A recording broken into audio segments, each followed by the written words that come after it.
Hello everyone, welcome to Nagpuri বার। আশা করি তোমরা সকলে ভালো আছো, আমিও ভালো আছি। দেখে নাও আজ আমি কোন রেসিপি তোমাদের সাথে শেয়ার করছি।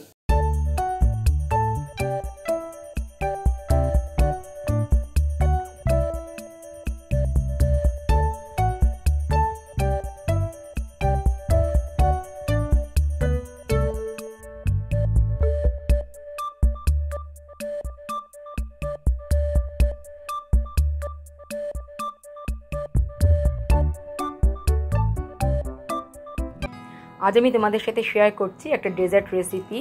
তোমরা দেখে বুঝতেই পেরেছো যে আজ আমি একটা সন্দেশ তৈরি করেছি। তবে এই সন্দেশটা কিন্তু তৈরি করেছি আম দিয়ে, কাঁচা আম দিয়ে তৈরি করেছি ভাপা সন্দেশ। ভিডিওটা তোমরা প্রথম থেকে শেষ পর্যন্ত দেখো, আশা করি তোমাদের ভালো লাগবে। কাঁচা আমের ভাপা সন্দেশ তৈরি করার জন্য আমি নিয়ে নিয়েছি একটা কাঁচা আম। ফার্স্টে আমটা ধুয়ে আমি কেটে নেব। দেখতেই পাচ্ছ আমটা আমি কেটে নিয়েছি। আর এখানে দেখো আমটাতে আটি হয়ে গেছে, তো এটা কোনো কাজে লাগবে না, এটা আমি ফেলে দেব। আর এটা আমি এখন করবো কি, মিক্সার গ্রাইন্ডার জারে নিয়ে নেব, জল দিয়ে পেস্ট করে নেব। আমি নিয়ে নিচ্ছি মিক্সার গ্রাইন্ডার জারে, দিয়ে দিচ্ছি অল্প একটু জল দিয়ে আমটা খুব ভালোভাবে পেস্ট করে নিয়েছি। গ্যাসের ফ্লেমে কড়াই বসিয়ে দিয়েছি আর দিয়ে দিলাম তৈরি করে রাখা আমের পেস্ট, আর সাথে দিলাম 2 টেবিল স্পুন চিনি। মিষ্টিটা তোমরা বুঝে দেবে যে আমটা কতটা টক, তার উপর ডিপেন্ড করে। এবার মিডিয়াম টু হাই ফ্লেমে আমি 2 থেকে 3 মিনিট নাড়তে থাকবো। দেখতেই পাচ্ছ ফুটে উঠেছে। এবার আমি এর মধ্যে দিয়ে দিচ্ছি ফুড কালার। যেহেতু কাঁচা আমের সন্দেশ, তো কাঁচা আমের জন্য রংটা আমি দিয়ে দিচ্ছি গ্রিন ফুড কালার। কালারটা দিয়ে খুব ভালো করে মিক্সড আপ করে নেব। আর মিশ্রণটা কিন্তু এখন সম্পূর্ণ রেডি হয়ে গেছে। এবার রেখে দেব ঠান্ডা হওয়ার জন্য। দেখবে এটা একদম জেলি তৈরি হয়ে যাবে। আমি নিয়ে নিয়েছি 100 গ্রাম পনির দিয়ে আমি তৈরি করব সন্দেশ। ইচ্ছে করলে তোমরা পনিরের পরিবর্তে নিয়ে নিতে পারো ছানা। যেহেতু ইনস্ট্যান্ট আমি সন্দেশ তৈরি করতে চাইছি, তাই ছানা তৈরি করলাম না, কারণ এই সন্দেশ তৈরি করতে মাত্র 20 মিনিট প্রয়োজন। ফার্স্টে পনিরটা গ্রেট করে নিতে হবে। দেখতেই পাচ্ছ পনিরটা গ্রেট করা হয়ে গেছে। আর নিয়ে নিচ্ছি আমি মিক্সার গ্রাইন্ডার জারে। এবার আমি দিয়ে দিচ্ছি 2 টেবিল স্পুন গুঁড়ো দুধ আর দিয়ে দিচ্ছি চিনি। মিষ্টিটা তোমরা দেবে নিজেদের টেস্ট অনুযায়ী, আর গুঁড়ো দুধ দিলে সন্দেশের টেস্ট অনেক ভালো হবে। নেক্সট আমি এর মধ্যে অ্যাড করে দিচ্ছি তৈরি করে রাখা আমের মিশ্রণ।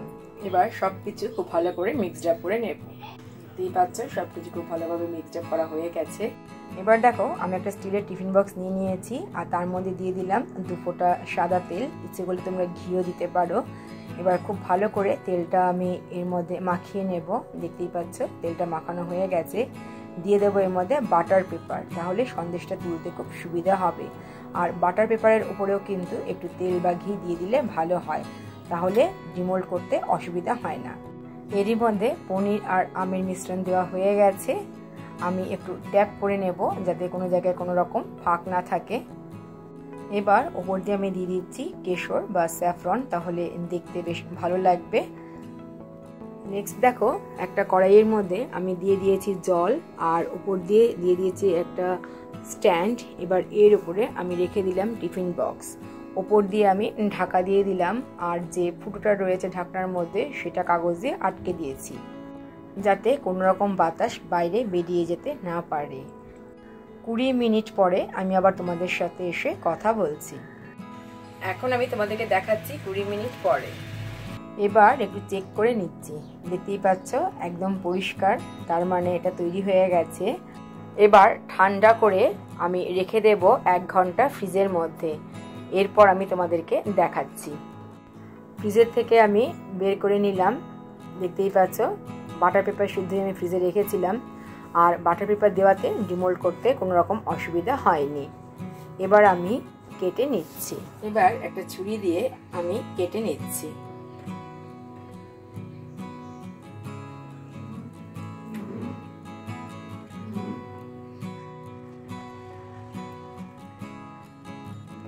আমের সন্দেশগুলো আমি একটা প্লেটের মধ্যে সার্ভ করে দিয়েছি।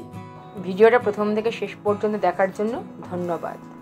আশা করি আজকের ভিডিওটা সবারই ভালো লেগেছে। তাহলে আজ এই পর্যন্তই, দেখা হবে তোমাদের সাথে আবার নেক্সট ভিডিওতে। ততক্ষণ পর্যন্ত তোমরা সবাই ভালো থেকো, টাটা।